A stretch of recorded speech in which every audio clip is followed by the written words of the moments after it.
ini pemain udah bilang bapuknya minta ampun, tapi sekali lagi lawannya ancur-ancuran. Gue sih nggak begitu impress sama Sule ya, terlalu lambat dia. But anyway, kardus of the match-nya.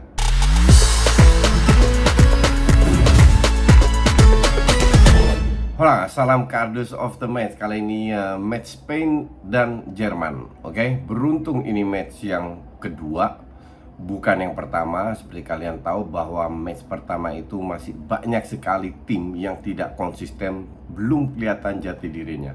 Ada yang mendadak beruntung kayak Arab sama Jepang, di match kedua kembali ke habitatnya. Dan Spanyol di match pertama main luar biasa bagusnya, tapi juga karena Costa Rica-nya ancur-ancuran. Jerman kalah lawan Jepang, they have to bounce back. Dan beruntung Jepang kalah tadi lawan Costa Rica. Jepang itulah Jepang ya, jadi nggak usah terlalu banyak berharap sama Jepang. Emang segitunya aja Jepang, bahwa mereka kalah lawan Costa Rica yang bapuk gitu. But anyway, kita bahas Spanyol sama Jerman. Spanyol tidak merubah pemainnya, sama semua. Jerman merubah sedikit. Yang dirubah oleh Jerman itu bek kanannya Sule, diobok-obok, terlalu kaku, akhirnya digeser ke center back Theo Kehrer. Dan gue gak yakin Theo Kehrer ini, kalau kalian ngikutin gue udah lama, gue udah berkali-kali bilang pada saat dia main di PSG, gue bilang ini pemain bapuknya minta ampun. Dan kemarin kembali terbukti bahwa dia bapuk. Rudiger dan Raum sama di tengah, Kimmich, Goretzka. Bukan Gundogan digeser ke depan. Müller sekarang yang jadi striker, bukan Havertz sama Gnabry Musiala dari sayap. Tapi Müller 2 match ini nggak main bagus juga. Jadi full Crooks diberi kesempatan. Kalian lihat tadi dia cetak gol di Jerman, layak diberi kesempatan. Tapi kalau kita lihat jalannya pertandingan dari awal, itu bahwa Spanyol menguasai bola. Semua orang udah tahu, lawan siapapun Spanyol di dunia ini akan menguasai bola. Cuman ball possession nggak ada artinya. Ball possession 64-36. Ball possession nggak ada artinya kalau tidak create chances. Untuk gue skor 1-1 layak, karena Spanyol mendapatkan beberapa chances. Cuman ya itu dia yang menjadi pertanyaan gue. Kenapa gue memfavoritkan 4 tim yang masuk 4 besar? Argentina, Brasil, Jerman, Belanda. Kenapa tidak ada Spanyol?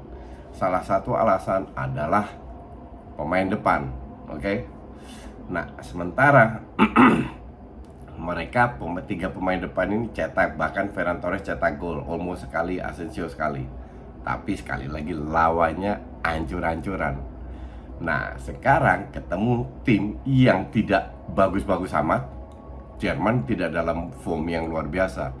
Kelihatan seperti apa. Inilah untuk gue kardus of the match-nya. 3 pemain depan Spanyol, yaitu Asensio, Torres, terutama Olmo.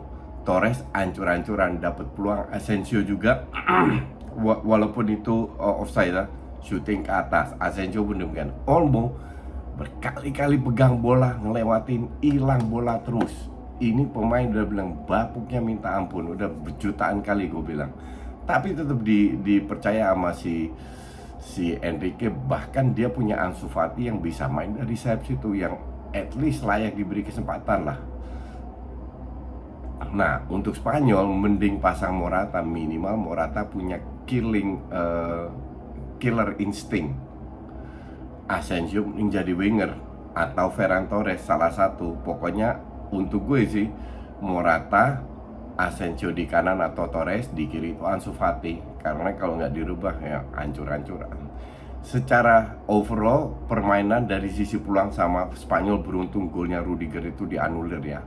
Tapi skor 1-1 sangat layak. Dari sisi peluang tidak terlalu banyak karena defense-nya bagus. Dua-dua hampir semua main cukup merata, cukup bagus. Hanya the small things kayak salah passing atau apa itu good defense juga. Dua-dua punya defense yang cukup bagus, kecuali Sule itu. Aduh, gue sih nggak begitu impress sama Sule ya, terlalu lambat dia.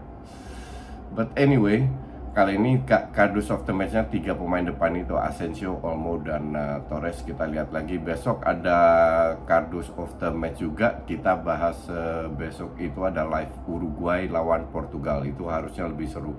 Harusnya seru maksud gue. Biar biar kita lihat sehebat apa Portugal ketemu Uruguay. Oke, demikian untuk sesi kardus of the match. Thanks for watching.